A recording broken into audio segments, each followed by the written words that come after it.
Moi, mä oon Vilma, 17-vuotias 4H-yrittäjä Kangasniemeltä.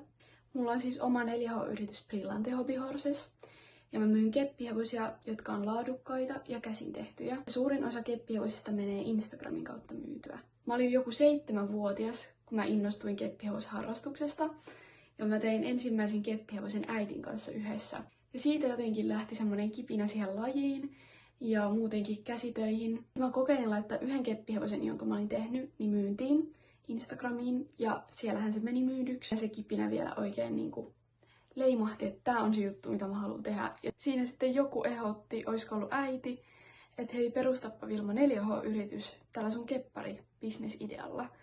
Ja mä ajattelin, että hei, tää on hyvä idea, että tästä otetaan kiinni ja tätä lähdetään kehittämään.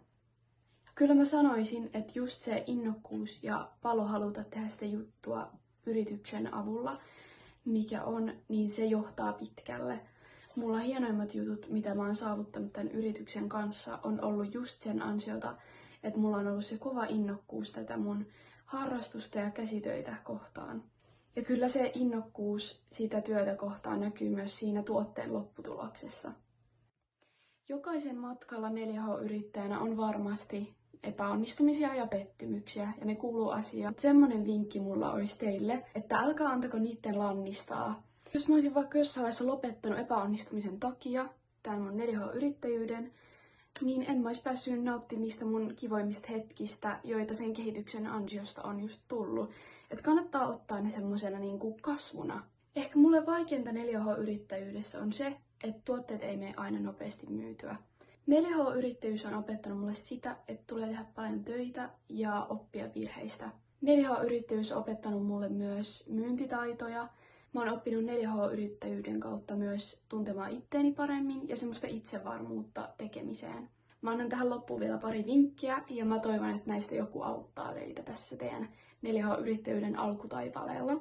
Okei, ensimmäisenä. Sulla on se tuote tai palvelu, jota sä markkinoit. Tee se markkinointi omalla persoonalla ja semmoisella oman tyylisellä visuaalisuudella. Sun tuotteesta tai palvelusta tulee semmoinen mielikuva, miten sä markkinoit sitä, joten kannattaa tehdä se just semmoisella omanlaisella persoonallisella tyylillä. Ja kannattaa olla oma itsensä just jos tekee vaikka jotain somemateriaalia, koska ihmiset tykkää semmoisesta aidosta ja helposti lähestyttävästä ihmisestä, joka ei esitä mitään. Ja somesisältöjä tehdessä on paljon muutakin muistettavaa, mutta mun mielestä tärkein on just se, että ole oma itsesi ja tee semmoista persoonallista sisältöä, millä markkinoit sitä sun tuotetta tai palvelua.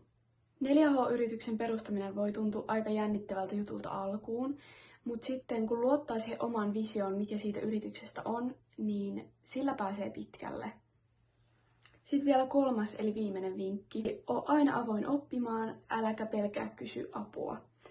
Aina saa neuvoja, jos tarvii, esimerkiksi 4H-yritysohjaajalta. Ja olemalla avoin oppimaan, niin sulla on mahdollisuus kehittyä ja sitä myöten saada enemmän myyntiä. Tässä oli tää mun tervehdys teille. Ja mä toivon, että saitte jotain tästä videosta irti ja tykkäsitte tästä. Moikka!